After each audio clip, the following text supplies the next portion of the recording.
It's Will Sean Podcast. The internet cried out for 2 more blowhards, and they courageously answered that call. Armed with the weapon of wit, each week they're joined by guests to discuss movies, television, pop culture, and anything else that's pissing them off. Take it away, boys. I'm Will Link. And I'm Sean David. And this is Will Sean Podcast? Alternate podcast for an alternate world.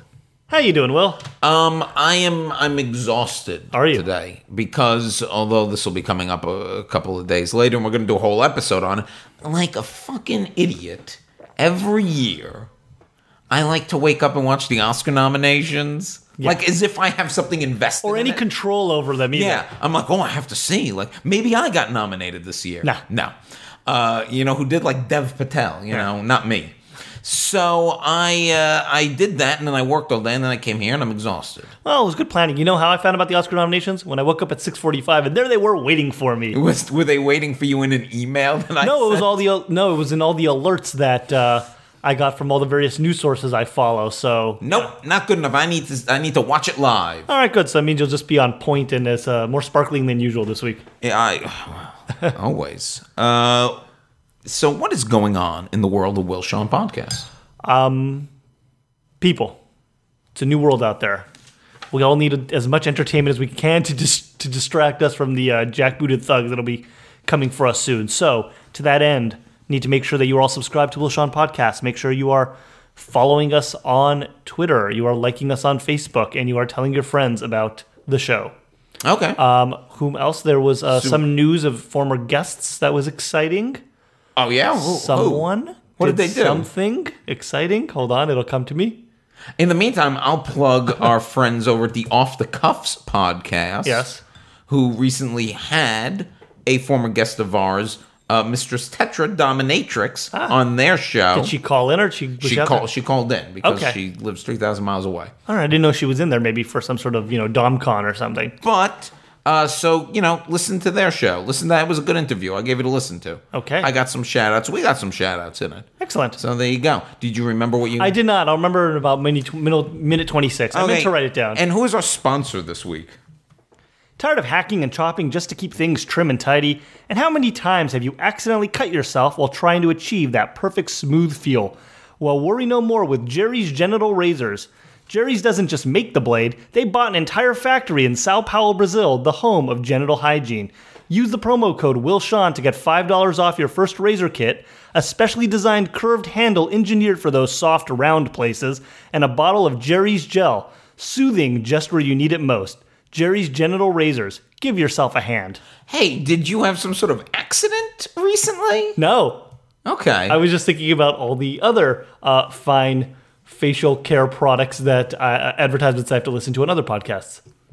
There have been no accidents. Fair enough. On the show this week, well, it actually happened. Trump is actually the president. There was a star-studded inauguration. We will discuss it. Then, people are getting banned from Twitter left and right, and then what happens? They get book deals. We will discuss that as well. And... as I mentioned, there was a transition in power in our government. I'm not happy about it. There was a simple solution to it. We will explain what that could have been shortly. But first, we're very excited to have with us, he's a writer, actor, comedian, storyteller. He does it all. James Gangl. Hi, everybody. Hi, Dr. Schmick. I'm so excited to be here. I'm actually pumped about your dynamic here. I feel, yeah, totally. Like, Will, you've got this, I almost feel like Gilbert Godfrey, but less shrill thing. I feel like I'm gonna pick it up as we go. But it's not. I'm doing the shrill. You're doing the shrill. Smooth. Mine's a little more. It's less shrill. Yeah, it's less shrill. Like you're irritated, but you're keeping it under wraps. No, Will's is like it sat out in his backyard smoker for 24 hours. Yeah, totally. Yeah. And it's not like he's even putting it on. I came in here. And he's like, how was the ride? It just sounded good. I wanted to eat my bike ride. That's how I got here, guys. I ride bikes. Did you ride a bike here? Yeah, I rode a bike here. Every Angelino was like, holy shit, you ride a bike? No, the more shock... Well, let me ask you. Are you able to drive should you choose to? Yes. Okay, because there are people who just militantly don't have licenses, don't have cars, refuse to learn. Yeah, no, I can drive. I prefer not to. I'm a terrible driver. I once went on 3 dates with a girl, and she was always like, oh, meet me here. And I kept meeting her at these places, and she'd always show up on her bike. And on the third date, I finally said, do you know how to drive a car? And she goes, nope. So there you go. I am a little, I guess, I mean, anybody who's going to be like, fuck you, you drive a bike, I'm not going to be with you. Although I think that's a large part of the population, so I am a bit nervous about being like bike riders. I just could never do it because I don't know. I feel like it's just a death wish. You know what? That's what I like. So I'm from Toronto, and I biked everywhere there, and it's a big urban city, so like it's very practical to get around on your bike, but. That's more of a death risk just because like there are more cars, more densely packed. Like here, the only death wish that exists is because people are always shocked that there's a bike rider on the road. And we don't know what to do. We do? Exactly. And they start doing the hand signals and go, I don't know what that is, buddy. Driver's ed was like 20 years ago. Yeah, here's a pet peeve of mine, and it's fine. It's very nice. Once they realize you're on a bike, they give you the right of way, but that's very annoying actually, because if you come to an all-way stop, it's very clear if everyone knows the rules, I'm just a car. So you may go if you've got there first. Otherwise, we keep looking at each other, and I'm like, just go. I've already stopped. I've lost momentum because I don't want you to run me over. So go. Like, now it's not about being nice. A bike rider got pissed at me the other day. I want to ask you now, because you're the expert. You're the Will Strong Podcast bike I'll speak for all bike riders. So there's You're the Velocipod. Mm-hmm. There's a bike lane, bike path on my street. Right by my driveway where I have to pull in. But I have to, when I pull in, I have to hit a button and like wait for a gate to open. Yeah, it's like a whole big Oh, fancy. Yeah, I know, really.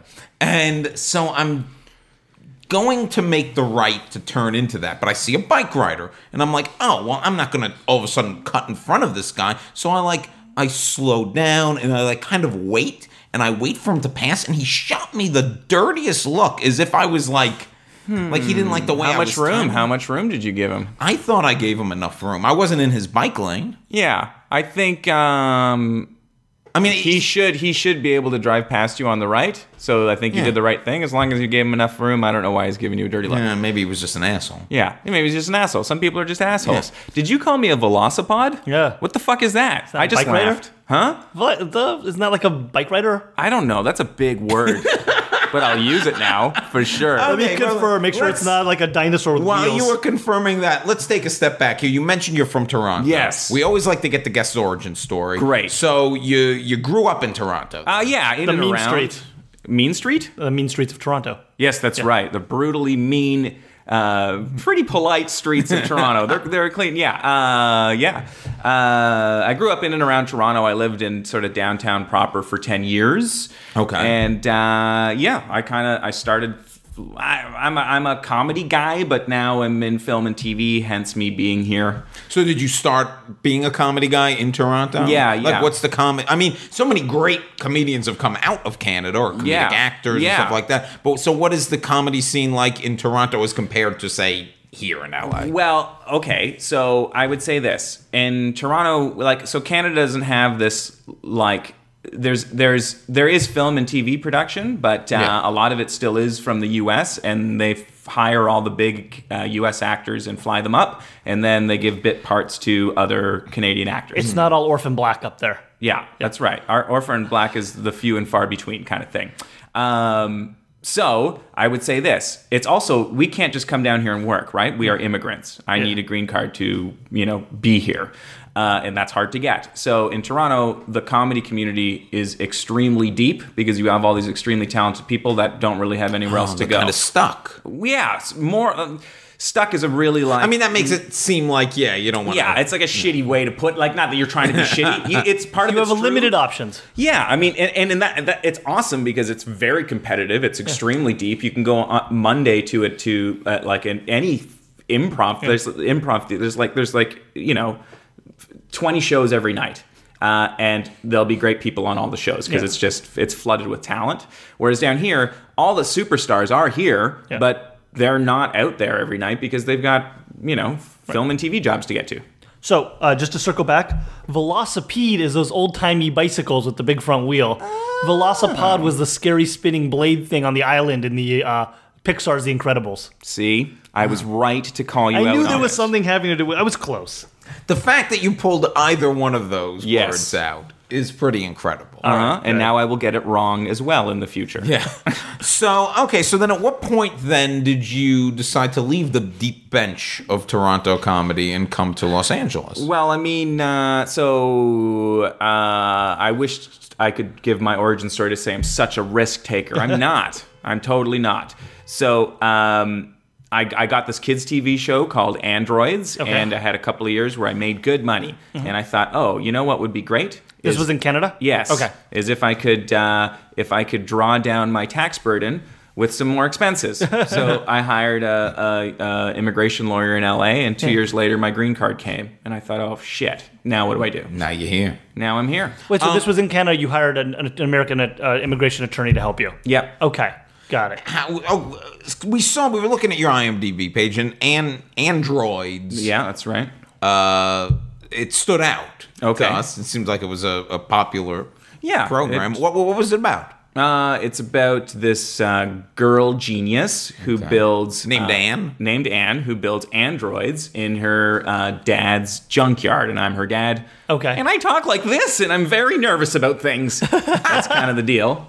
But she's the Can I hero do that of for it. 200 episodes? Yeah, oh, I wish. More like 18. But still, good enough. Good Which enough. in Canada is like 6 seasons. That's right. Yeah. In Canada, it's a blowout. Yeah. So that was that gig. Do you play a lot of characters like that? Because I mean that impression you did, I can see you've got a good voice for that. Thank you. That was a good nervous nerdy kind of guy. Sure. I mean, I for the listeners at home, I am extremely handsome. I am not extremely handsome, but I'm more handsome than that voice would betray. Yeah, that's true. I will agree with that. So it doesn't often match up. People don't buy the, oh God, because Did they make you grow like a mustache or something? I had just crazy hair, and they've tried to play up like I have a receding hairline. Yeah. So they play that up, Yeah. but it's not what I'm kind of like the cool dad. Got it. That's my cool thing. I can see you with that too. Yeah. You got the look of cool dad, but you're good at the nerdy dad. Yes. So It's very versatile. Well, within the white guy breakdown, yes, Yeah. I can play all range of 30-something white guy. Yeah. Within the deep but narrow Canadian comedy scene, you feel that deep but narrow white guy nerd. Banero? Deep but narrow. Deep but narrow. See, Yes. I keep thinking you're coming up with cool words. No, But all my now words you're are saying- very not cool. So you come down here from Toronto, you get the green card, you come here. Did you have some jobs lined up or No. Okay. So I just got here in November, and I'm brand recent new. history. Yes. In fact, I got my apartment in December, and in between November 4th and today, I was away for 3 weeks of that time. This makes a lot of sense because that's usually when we're able to book people on the show. Oh, you just arrived. Which means that about 18 months from now, things will be popping off, and Right. you'll unfriend We got to us. get this guy. He has nothing to do. Let me tell you what, I've said this before. We have people on this show, and a good year and a half later, their lives are amazing. Everything has worked out, all their dreams, and we are just still here doing this show. Oh, well, you do it for the love, right? We do it for the love. Right. And we do it to help people like you because we're a good luck charm. You're going to be 18 months from now, you're going to be cool dad on like the next big sitcom. Yeah. And I mean, I'm not even, depending on you guys to be the good luck charm. I've already stolen a bunch of things from this house. Oh, God damn it. So you're really recent, Trent, but have you been doing a lot of shows? I know where we met you, or at least Sean met you, was at a storytelling show that mutual friends of the podcast, Megan Hayes and Oscar, unpronounceable last name. Yeah. What is that? How do you say it? Sagastume. Oh, okay. I thought it was Velocipede or something. No. Okay. I went to, I don't know. Yeah, I've been doing a bunch of storytelling shows. I teach improv at the Second City. Auditioning for a bunch of shit. Do you enjoy teaching improv? Is that like something you really like? Yes, I do. I mean, I have a limit to the amount I want to teach. Yeah. Because because you want to do your own thing. Well, I also have this instructor persona that's very angry and dissatisfied, and it's really fun. I think it's kind of fun for everybody, kind of. But I'm like, no, come on, ow, fuck!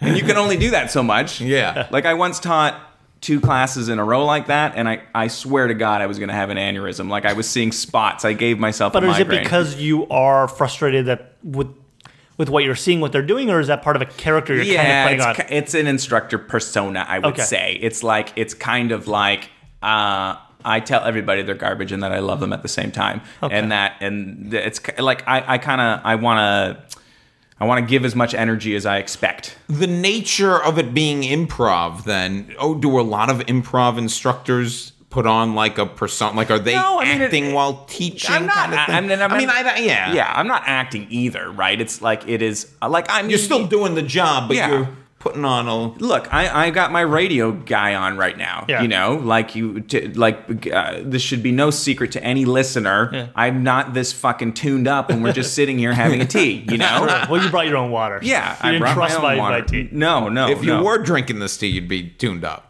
Yes, exactly. Is that what you guys have in there? Yeah, well, you know, he's got chamomile honey, and he's rocking the green ginger with the little 2 stars of caffeine. Whoa. What? How is the improv scene different here than it is in Canada? It's the same as the comedy scene. It's like it's about depth. So like you have very incredible people here, but usually they get snapped up by film and TV, and you don't see them as much. Whereas in Toronto, all the amazing people are around every night because that's what you do. I'd say that's the main difference. Great stuff that exists in both towns. And how about the storytelling? Because storytelling is very... Because here's the thing, and I say this whenever we have a comedian who does, like, both. I do storytelling shows. I can never imagine being a stand-up comic. They're 2 very different things. And I'll say this, too. I am not a stand-up either. Like, I do improv, and I feel improv and storytelling share one similarity, whereas improv is 99% of the time funny, but that's not your job, first of all. Your first job is to be compelling. Yes. That's it. And it tends to be funny. I go about storytelling the same way. I never write funny. I write tragedy, and then because I'm funny, it is funny. It's the way you deliver it. Yeah.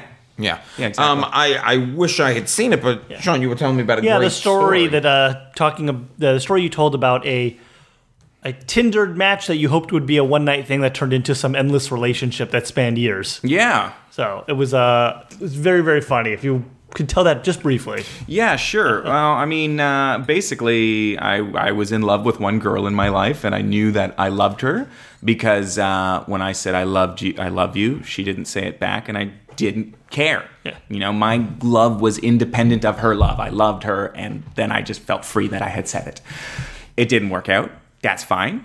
And then I was like, you know what I need? I just need to fuck the dirtiest girl I can find. And I know how horrible that sounds. And girls are not dirty, whoever they are. You know what I mean? Like I know that's a shitty thing to say. We just marched about this. Yeah, huh? They just marched about this. Yeah. I'm just saying. In my head, I'm like, you know, I don't want a long-term relationship. I want something fucking fast and fun, right? So I would swipe right on anything that looked like could be a bad idea, like drugs in the picture, swipe right, alcohol in the picture, great, bad makeup, too much makeup, cool. If you're with your mom, cookies, anything like that, you know, left. I'm not interested. And anyway, I met this one girl, and we hooked up, and it was really, really great. But it ended when she was like, I love you, and I just really, really liked her. There you go. That's always the way it is. Yeah, that is always the way it is. But sometimes I honestly, I know better now. I've learned from that, but I still battle the same, I guess, patterns that led me to that set of thinking. I have to reroute, but the feelings are still there. I tried to convince myself that I could love her. That maybe if I just tried hard enough, I could love her. But you fucking can't. You can't make yourself love anyone. I've tried to do that, and it just does not take. And then I become an asshole. Yeah, exactly. And I know at least there's this one girl, great girl, and she was all into me, and I was trying so hard to be all into her because I did like her. Yeah. And I was just starting to act like an asshole. And I'm like, oh, she's going to break up with me. And that's exactly what she did. And it's like, I saw where I could course correct, but nope. Yeah. Nope. And, you know, that's really what I wanted deep down. I wanted that to end. Yeah, no, totally. Yeah. I mean, yes, that's hard. And I hope yeah, you got to learn from that. I mean, I hope there's a learning from that. But now you're in a whole new city with all new people to swipe on. Yeah, exactly. And I have been. Yeah. Yeah, that's fun. But now you'll give the occasional picture at Machu Picchu a right swipe, you know? Oh, no, I'm into, like, I wouldn't say, you know what? Hooking up is not beyond me, but I, like, okay, you know what? You know what is a huge growth, and it's going to seem minor, but it's big? I used to, I guess, hook up with girls that I didn't like on purpose because I knew if I didn't like them, then there would be no future. That's how afraid I was of being stuck in something. And now, which I think is big progress, I will not hook up with anyone that I do not like. Okay. So that's something. And I honestly feel this, truthfully, because I mean, yeah, I honestly think that really liking someone's more important than loving them.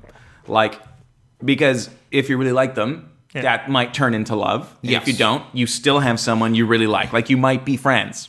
Versus you can love someone that in the end you fucking hate.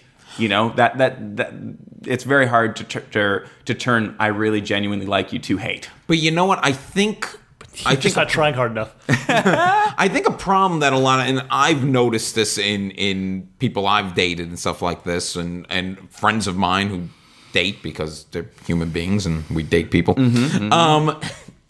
That I think a lot of people don't realize that about the like can turn into love. Yeah. And if they like go 2 dates and like, I only kind of like this person, and then they end it. Like, people I think are really fast to pull the plug on I don't know what you're talking about. And I think one of the reasons they are is because we live in an age where, well, we could just go online and swipe on somebody else that nobody like, they expect, like, well, I'll just swipe on that person who then it will be love. Yeah.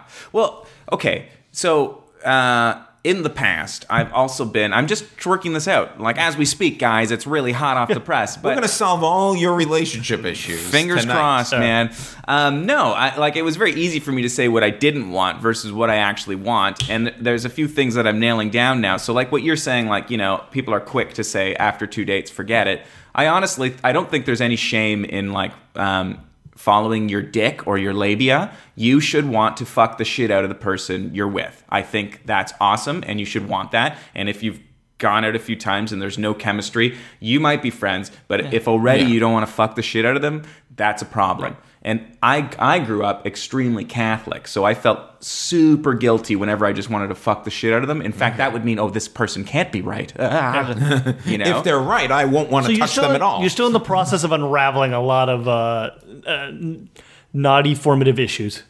Well, I think that part, I'm no longer guilty about wanting to fuck the shit out of someone. Okay. That's progress, right? Like, that's part of what I want is someone that I want to fuck the shit out of. Great. Well, going back to the idea of, you know, you go out with someone 2 times and you say, like, well, I kind of like this person. But for me, I know what personality traits don't work for me or what attitude. So if I recognize those in the person, I just know this isn't going to work for me. Because, you know, I could just see where something today, if this turns into something serious, becomes a bigger problem down the line, or something that, you know, down the line, I mean, that might be over. Well, I don't know. No, there's just certain personality types or certain attitudes or approaches to, or outlooks that for me just don't work, you know? I try to give everyone at least 2 because the first date, I mean, sometimes people get awkward on these things. Like, you know, I try to give everybody at least 2 before I figure out, like, how I just give their hair a good deep sniff, and that's the yes or no. Yeah, exactly. Well, that's all about, those who know me, it's all about smell. Yeah. That's actually not far off for him. Yeah. So, but don't read too much into that. I'm realizing there's truth to that. I think. I mean, I don't think. Oh, whatever. This is a whole other tangent. I don't think you can actually consciously smell anything other than, like, what people are. You know, if they're wearing cologne, you can smell that, or perfume. I disagree. Okay. Yeah. like you're talking about, you're smelling a natural the musk. pheromones. No, just like literally like physical smells. Like, do you have like a nose that I don't? Yes, realize you don't know the about power? this. Like you're like a everyone gets. If someone says Hyper smell. if someone says that they have a really keen sense of hearing. You know, everyone's like, oh, you can see something really far away. Oh, I have sharp eyes. Everyone's like, oh, when I say I have a really sharp sense of smell, everyone thinks it's a weird, creepy, invasive thing. No, I don't think it's creepy, but I mean, I've never discussed this. I think about the perfumers and people like that. No, I don't have this is like a whole tangent, but is there a word for it? Is there a big No. I don't have the sense of smell where I can put my nose in a glass of wine and isolate out all the different, the almonds from the chocolate from the dirty shoe leather. But you have a sense of smell where you could smell a woman's pheromones? No, where everyone has a scent, and I smell things around me. I can smell where people have been. I can associate people by their smells. If someone has a similar, I sound like a crazy person. This, I feel like, is the deepest we've ever gotten about you on this. I've met people where there's just something about their smell, like very attractive people, and they just smell off, and I'm like, nope, can't do this. I have had that too, but I honestly thought I was crazy. No. Like I've felt no, that. but like if I want to invite someone over, I have to be okay with their smell because I will smell them around my stuff for the next 2 and 3 days. I dated a girl once who worked in a pet store. Yeah. And she'd come over after work and she smelled like a pet store. Yeah. And it was terrible. Yeah. But for me, it would be so arousing. Yeah. I love the smell of wood chips and hamster piss. No, but I'm kind of, and not to get crazy, but I identify with that character from Perfume. That's what I was thinking. Yeah. So it's a little weird. It's hard to describe, but I just have a weird sense you know what? But that's better than having no sense. I know a guy, Chris Cernecca. He's got no sense of smell. He was also in a coma for 3 months. You idiot, Chris Cernecca. Yeah, Chris Cernecca. Fuck you, Chris Cernecca. Yeah, he'd be the first to say it. You now. Okay. Well, bringing it back to you, James. Okay. I love talking about me. Well, what I wanted to ask before we moved on to the other topics on this show, where can the people find out about you? Where can they find out where you're doing a storytelling show or improv or anything? Do you have a website? You got something that you Probably can the best thing is I'm a public person on Facebook. So look up James Gangl, Gangl. So Okay. The James Gang with an L at the end. Same on Twitter, James Gangl. I'll put stuff out there. And I've got a solo show called In Search of Cruise Control that I'm doing, and that's far off, but March, April, May. March, April, May? Yeah. Okay. We're in. We're there. Great, cool. Can't wait to have you there. And if you are a good listener of the podcast, you've already been to his Facebook page because we will have a link to it on our Facebook page. Sick. See how that works? Okay. So, the past couple of weeks we haven't really talked politics. Because, there were award shows to talk about, and it was the end of the year and beginning of the year, and we were just in denial. Here's the thing. Last summer and recently, the last year of the show, we've ended up talking about politics more than we'd care to or used to because it is what everybody in the popular culture is talking about. It's the only thing anybody's talking about. Mm-hmm. And the inauguration happened. It finally happened. Trump is president. Mm-hmm. And I don't think he got the show he wanted, although he will tell you he got the show he wanted. Oh, yeah. He had 15 million people there. All of them, I saw somebody, just on the entertainment standpoint, I saw somebody tweet, and I wish I could remember who it was, about, this guy's supposed to have the greatest, negotiating skills. He couldn't even negotiate a deal for a Bruce Springsteen cover band to play. At the last minute, Bruce Springsteen cover bands were back. The B Street Band had something better to do. People were backing out left and right, but he did get Three Doors Down to perform. Wow. He got an American Idol runner-up from 2010. Ooh. John Voight was there. Wow. He's killer. Yeah. He is an Oscar-winning person. That guy was barfed out of an anaconda. Exactly. That's amazing. And I think there was maybe 1 or 2 Rockettes who actually There was some high kicking. There was some high kicking. This was for the concert outside the Lincoln Memorial the night before the inauguration. Yeah. And to once again quote, was it SNL? Where they said this was only the second worst show Abraham Lincoln had ever attended. Is that a slavery joke? No, it's a Ford's Theater assassination joke. Okay, great. Sorry, guys. Yeah. I'm Canadian. You know nothing of American history. Well, let me ask you this, though, because you moved here in November. Yes. It's your fault, right? You want to get him for the wall went I up. moved here 4 days before Trump got elected. It was crazy. So how do you feel as a Canadian, like coming here at this moment, at this terrible moment in our history? It's When you have Justin Trudeau.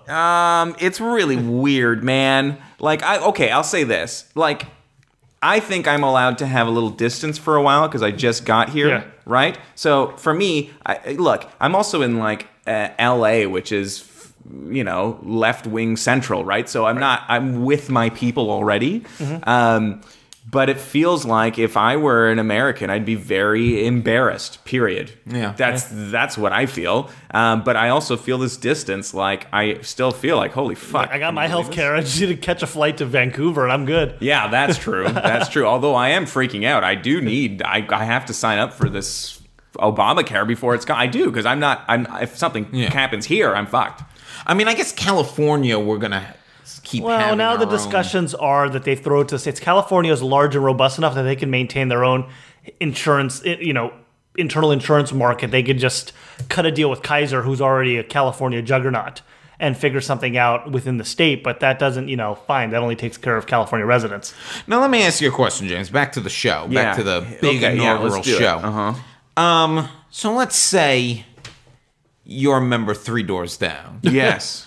And the Trump administration comes like, Trump loves 3 doors down. We want you to perform at the thing. And you decide, He loves you know the Superman song. And you go, I'm going to be, the nation has called upon me to perform at this show. The peaceful transition of power. Do you think we're giving too much flack to the people who perform, like that there is something to be said about we are about a peaceful transition of power, and that in itself should be celebrated?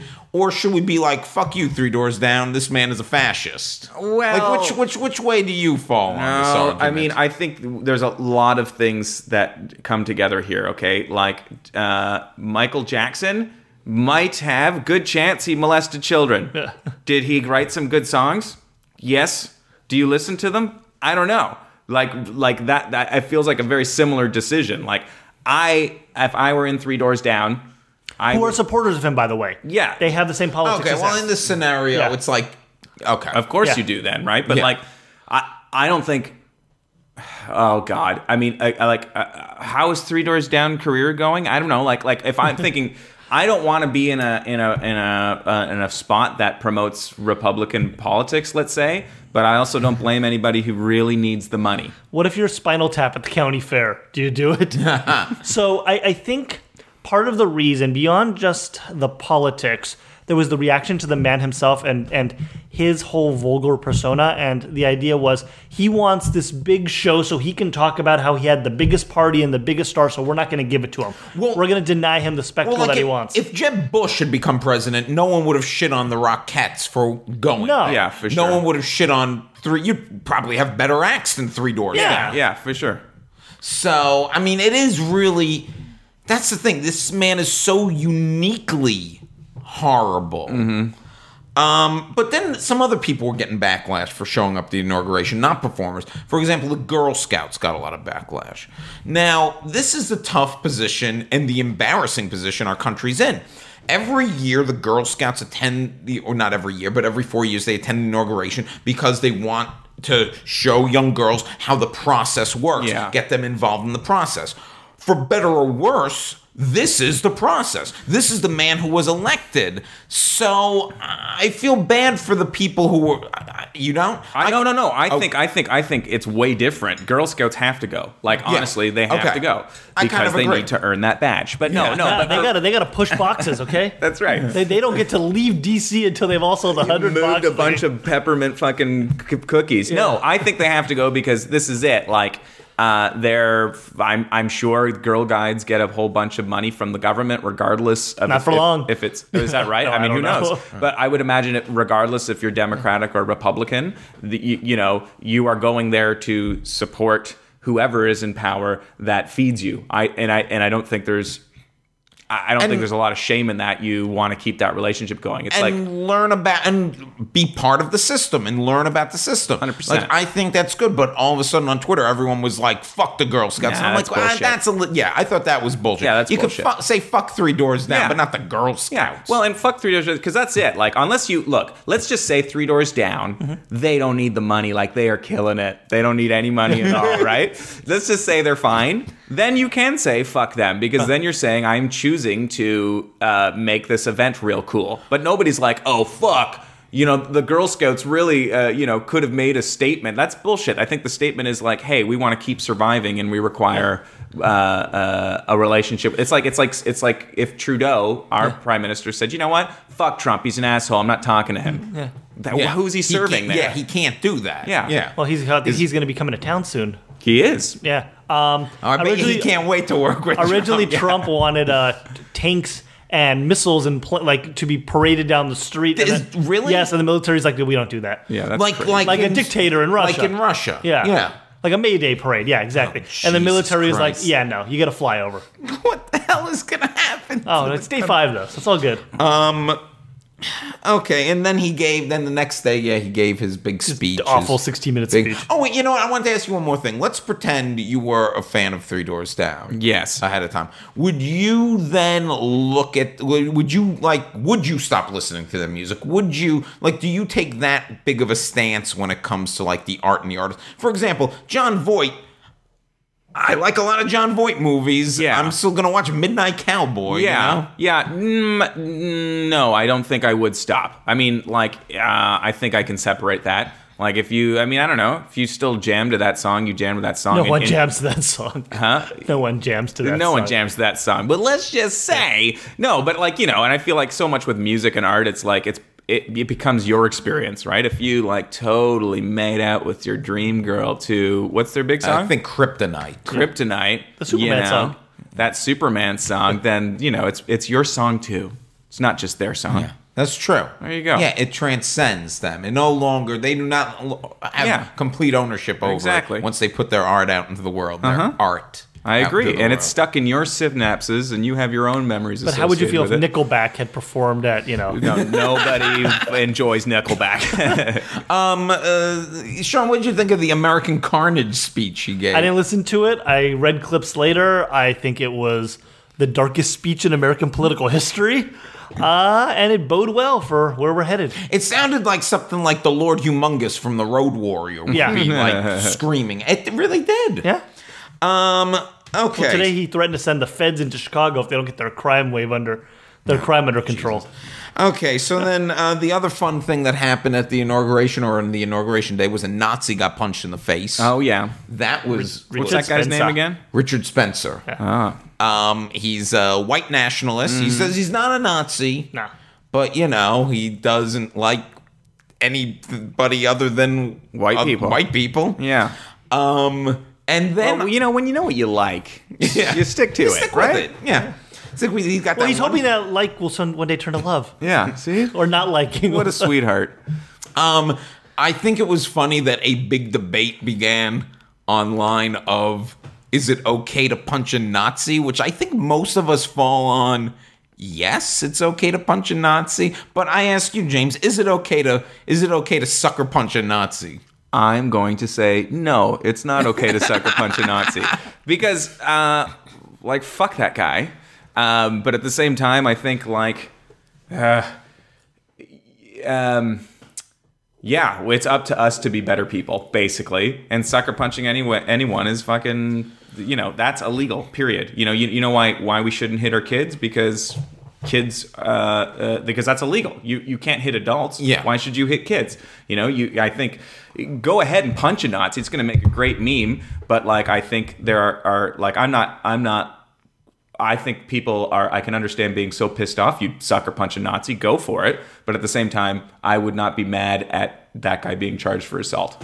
Okay, let me ask you this question. At a certain point, though, and we're clearly not at that point yet, but at a certain point, it becomes okay to punch a Nazi, right? Is this like when we go back in time and kill baby Hitler? Is this the corollary?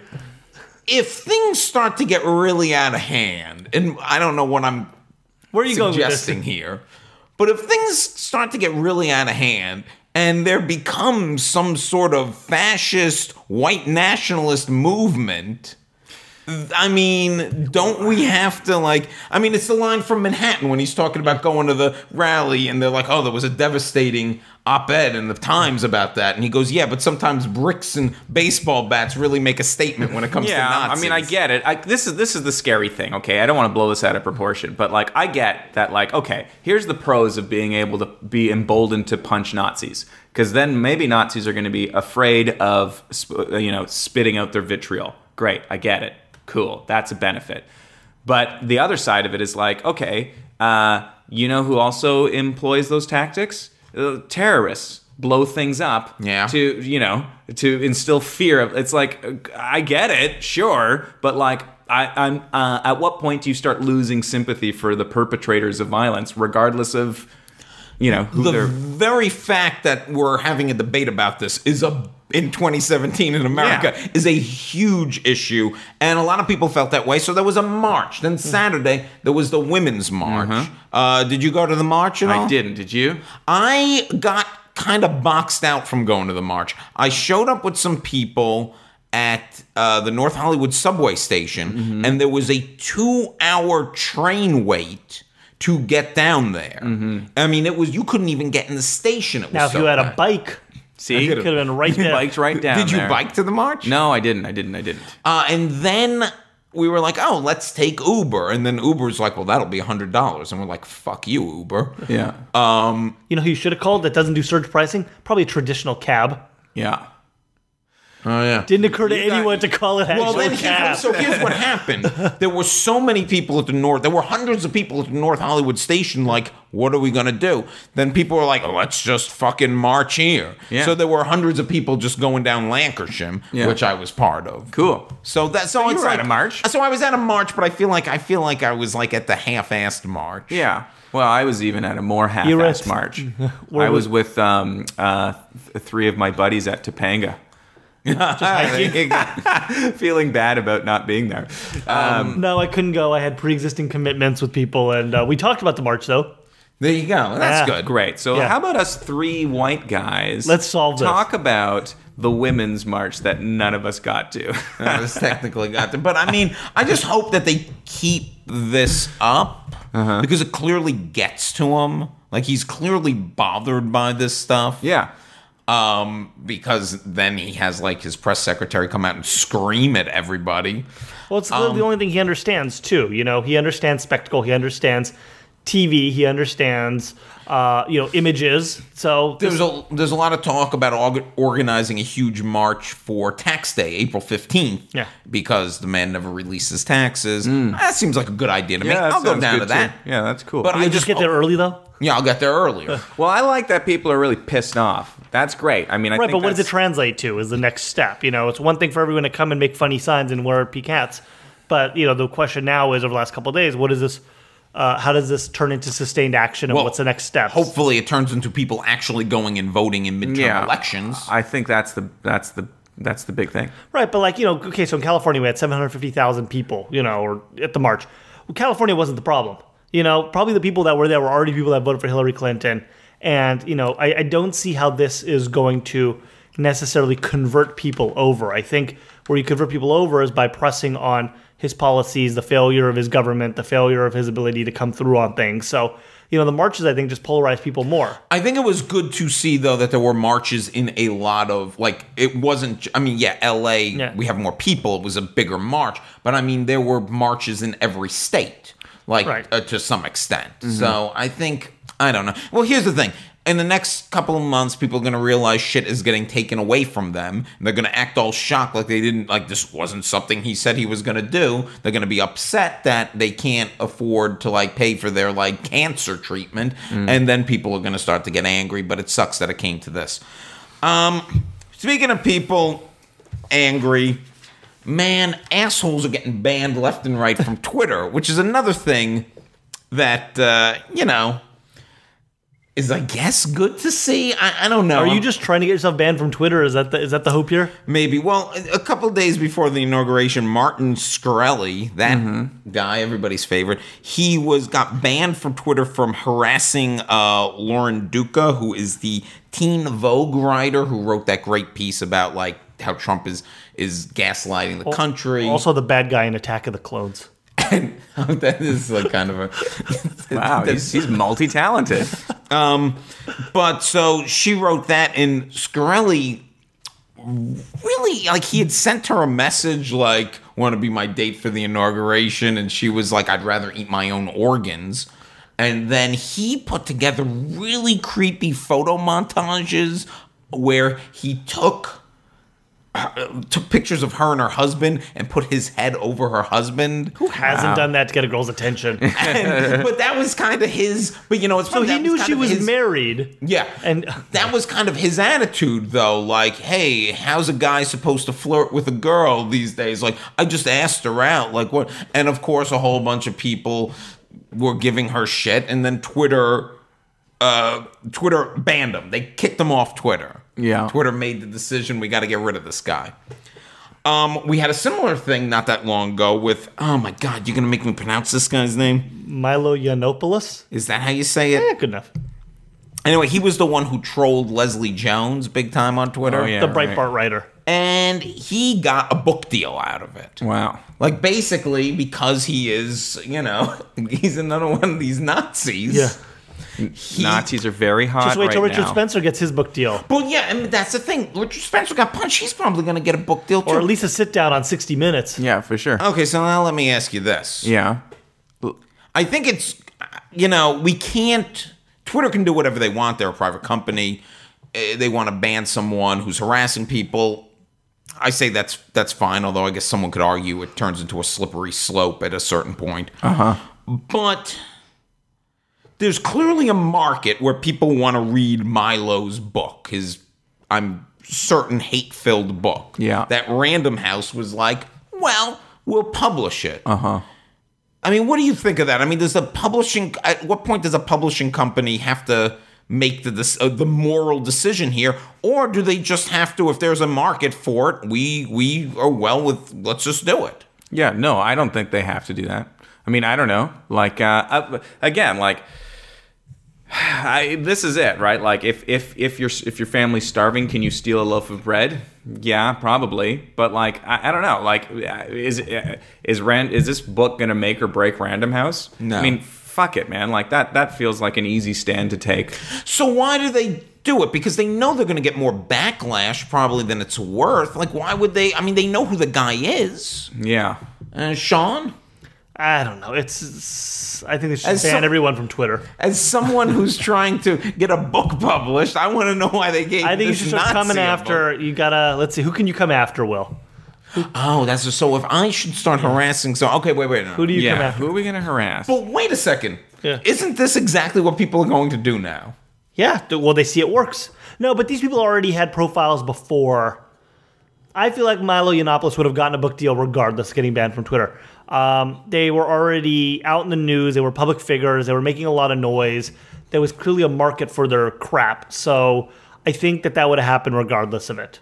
Now, you creeping on Tiffany Trump is not going to get you a book deal. That's who I should. Yeah. That's who I'll creep on. You're gonna go I'll- after. Go after the weakest of the herd. Well, hey, there's a newer thing. Yeah. Sorry to sideswipe the agenda here, but you know that there's that writer for SNL that got fired for Yes. picking on Barron Trump, right? Yeah. I was actually going to suggest this as a future topic, but let's talk a little bit about this now. Great, nailed it. We're jamming it in. That's it. This is hot off the press. Well, I mean, here's my take on that is. Well, her tweet was, Barron Trump will be the first homeschooled serial killer. Which is hilarious. And it's interesting where the backlash is coming. Homeschool shooter, I think. Homeschool shooter, mass shooters. Like the backlash is coming at SNL saying, well, you have all these male writers that make all these sexist, transphobic jokes, and one female writer makes one joke and she gets fired. This is the patriarchy at work. I'm like, I don't know. I mean, ultimately, it's Lorne Michaels' decision, I guess. Well, here's the thing. I do believe the children, not the adult children, but the children not Usay and... Just like it wasn't right that there were so many jokes made about Chelsea Clinton back in the day. You know, I do think we shouldn't necessarily make fun of the kids. It's not his fault. I agree 100%. But she also shouldn't lose her job because the president has set the precedent. Well, and you know what makes me crazy is it's also very funny, and you are a comedy writer, and sure, okay, so maybe you shouldn't. I don't think you should go after the president's kids. You know, that should be off limits. But fuck. So you've had a slight error in judgment. That's all it strikes me, and it just proves you're a funny woman. But she just got hired by Dan Harmon, apparently. So there you go. Oh, good. Yeah. Oh, good. She's going to be fine. She's going to be fine. She's getting a book deal. Yeah, probably. Oh, you got to start tweeting about Barron Trump, Will. Let me tell you what, though, about Barron Trump, and I'm not going to mock him other than to say he's 10 years old. He is gigantic. Is he a big boy? He is almost as tall as Donald. Have you guys been to the Getty? I was just there, and there's like this naked boy holding a frog, but he's huge. And I just imagine the kid's like, I'm such a big little boy. Look how big I am, mummy, but I'm still a little boy. I'm such a big little boy. Well, now when I go to the Getty, I see that. Those hardy Slovenian genes coursing through his veins. I mean, that's got to be what... Well, Trump's a big guy. Well, he's 6'2". Yeah. He's a tall guy. My dad's 6'2". I wasn't a gigantic child.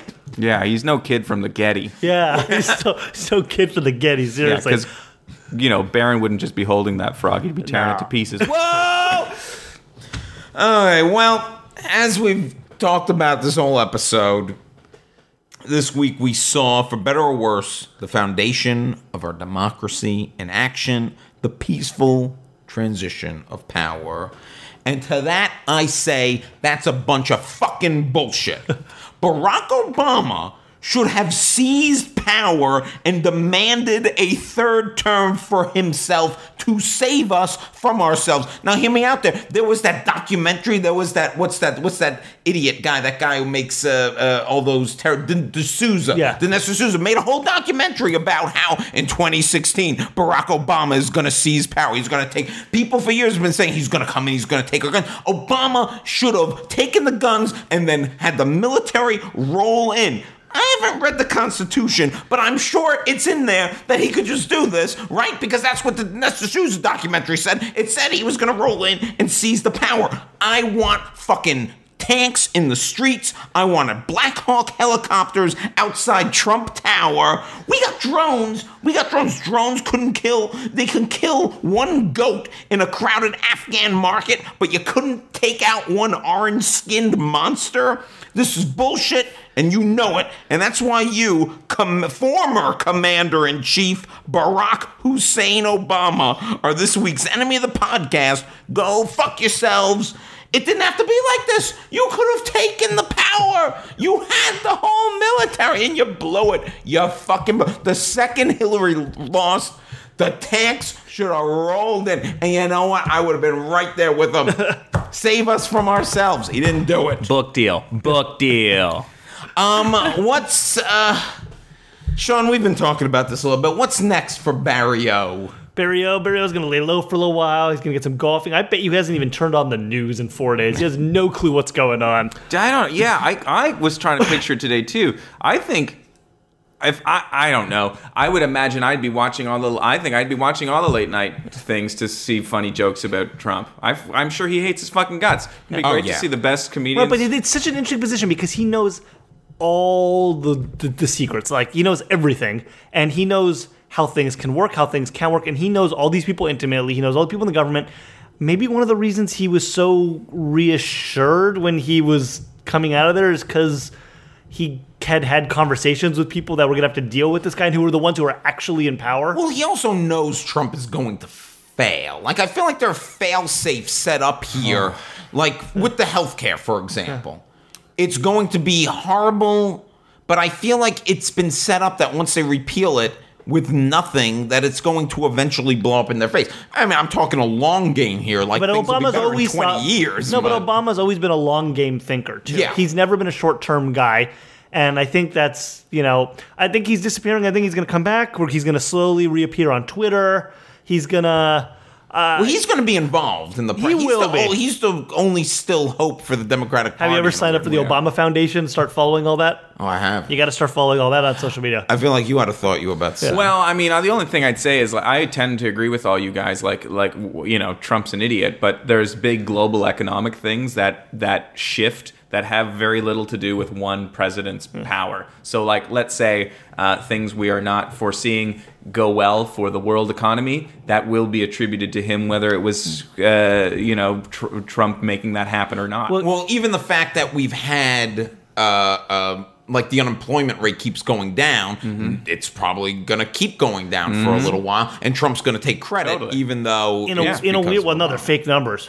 In a weird way, I have a lot of faith these days in large corporations because, for example, Coca-Cola, they do 80% of their business overseas. If he starts fucking around with that, Apple, Coca-Cola, General Electric, all these massive American companies that rely so heavily on global sales, you think they're not going to start putting pressure on their elected, representatives and the people that they give money to, and they're not going to start pushing their weight around to, no, you can't fuck with these things. This isn't how it's, that in a strange way, the corporations may protect us from some of the worst impulses that this idiot has. No, that's true. But can we see Barack Obama maybe hosting SNL one day? Oh man, that'd be amazing. Yeah. I mean, he's got the timing. Yeah, he's got the good comedic timing. Yeah, he's funny. I mean, hopefully he'll be showing up on the talk shows. He'll be making the speeches. He'll be getting the money. He'll be working on his memoirs. But maybe commissioner of NBA, commissioner of football. He's always loved sports. I always thought that George W. Bush was going to eventually become the commissioner of baseball. No, not the Picasso of the 21st century. No. Well, I always figured that he would have always rather had been commissioner of baseball than president. Yeah. Because George W. Bush, not a great president, but he would have been a hell of a commissioner of baseball. He would have done a good job with that. Do you think that George W. Bush, Bill Clinton, and Barack Obama and Jimmy Carter have a WhatsApp group where they just spitfire all day long? It's ex-pres, and they're just chatting all day long, just talking shit. I feel like they for sure. First of all, I'm convinced that George W. Bush and Barack Obama are really tight. Yeah. I think that they're really tight.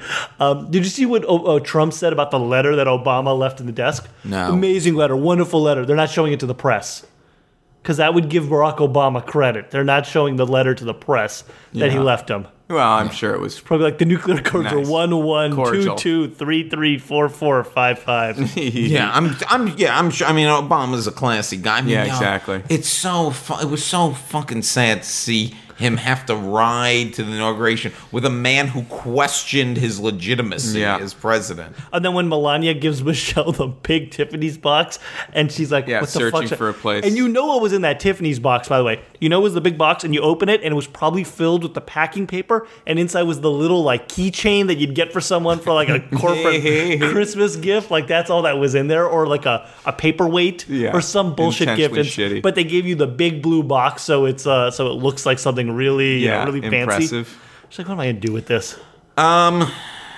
It's gonna be. I mean, Sean, do we ever get away from these Trump topics on the show? Has the whole dynamic of the show changed? The whole dynamic of our daily lives has changed because of this idiot.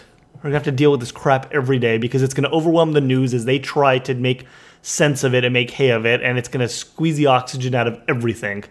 I'm just glad I got here before the wall got put up. Yeah, well, they're next. Tonight he signed his executive order to start building the wall. Of course, it hasn't gotten any funding and there's no appropriations. It'll be the equivalent of Barack signing the Guantanamo Bay executive order. Well, I always like to end on a weird note. And this is perfect for you now that I've learned some things about your nose. An adult entertainment company, Cam Soda, is introducing a gas mask designed to enhance its online sex shows by allowing users to smell scents chosen by the performers. People who purchase its Aroma technology will get the mask as well as 2 canisters that fit into it.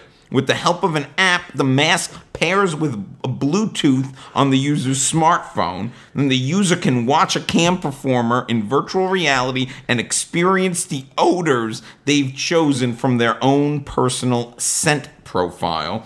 That could include everything from perfume odors to ocean smell to body odor to even the scent of sex organs.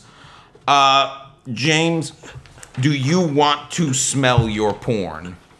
Yes, absolutely. I want to smell my porn.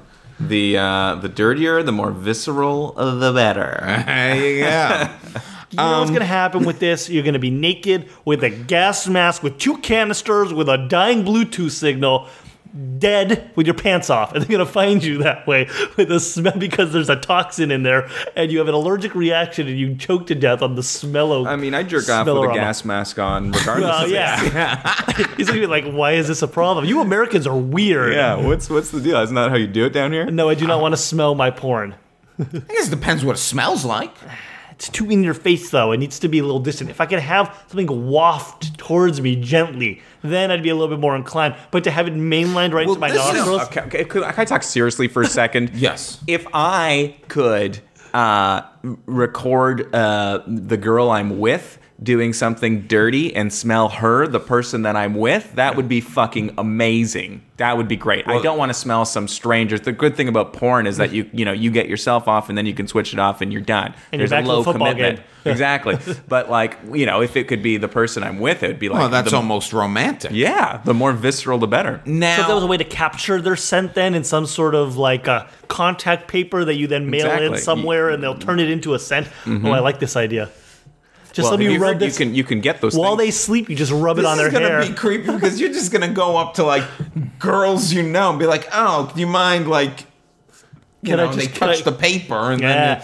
What do you mean? I'm just gonna say I'm sorry. I have a skin condition. I'm wearing special gloves. Oh, give me a hug. But you know what? This goes back to the thing, and we've talked about it a million times on the show about how there's eventually going to be sex robots, and this gets back to the thing that more and more. We're getting more and more removed from the human sexual contact because they're going to make everything so much more real and it's going to warp us all. And then that's the end of the human race. Well, all right. Damn it. I mean, right? I mean, that's what we're... So we're getting there. Give it a few more years. Towards. We've never had a cam girl on the show. Okay. We've had other sex workers on the show. We've never had a cam girl on the show. So let's do that. I know the problem is we got to go online and start paying money to talk to hey, do you want to come to the Velocipod podcast? I know a couple, but you want to know what the issue is? None of them have cars, and they all live in Long Beach. That's cool. I got a bike. Yeah, okay. And on that note, James, thank you so much for coming on the show. Pleasure to be here. One last time, tell everybody where they can find you. Cool. Find me at James Gangl, Gangl, on Twitter and on Facebook. That's great. Sean. You can find me at all forms of social media at the Sean David. I'll have you know I have been once every other day going on Twitter for a few minutes. I'm not posting anything yet. You're missing some hilarious tweets. I'm seeing some stuff. I'm getting the stuff you missed. I'm catching the stuff I miss on websites that aggregate here's the tweets you missed today. I find that I'm far more productive and I'm not nearly as neurotic when I don't feel the need to constantly be refreshing Twitter. I constantly refresh. I know. I needed to. But you can follow me on Instagram at TheSeanDavid and Snapchat, TheSeanDavid22. But I don't ever post anything on Snapchat. You can follow me on Twitter at The Real Will Link.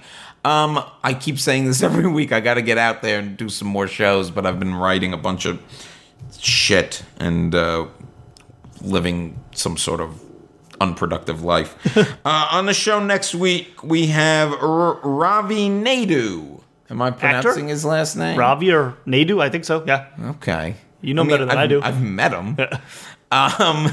He's done storytelling shows. He's also an actor, and we're going to talk to him about what he has going on. And then the week after that, very excited, returning champion to the show, Stephen Brandon is coming back to talk about his new production that he has written and is directing and is all starring up in. Is he starring? Is he acting in it? Oh, he may not be. I don't think so. Okay. And he may have one of the actors from the show with him. Game of Thrones, the musical. Whoa. Yeah. So he's going to come on and tell us all about that. Oh, you're not on Facebook. They posted some photos of his friend from the show, and it said, when you go to Home Depot 5 times to buy things so you can buy so you can build the fucking Iron Throne, and they showed the Iron Throne that they built for the production. It looks pretty cool. I cannot wait. I'm going to see that. I've got my tickets to see that show February 18th. My mother's in town, so I'm dragging her to Game of Thrones the musical. And how many episodes of Game of Thrones has she seen? 1. All right. But it was a good one. It was the one where Joffrey died. It's a good one. Oh, cool. So great. You're going to bring your mom to the episode where the incest happens beside their son? Now, are they covering what they say? They're covering the first season of the show. They're covering the first season. Oh, just the first season. Yeah. Nothing bad happens. And then they have, like, in the big reprise, they're going to catch you up on everything that happens after the first season. Nice. Yeah. And then the week after that, we don't have it here, but that's going to be the week before the Oscars. So it's when me and Sean will do our Oscar picks and tell you how to win your Oscar pool. Right.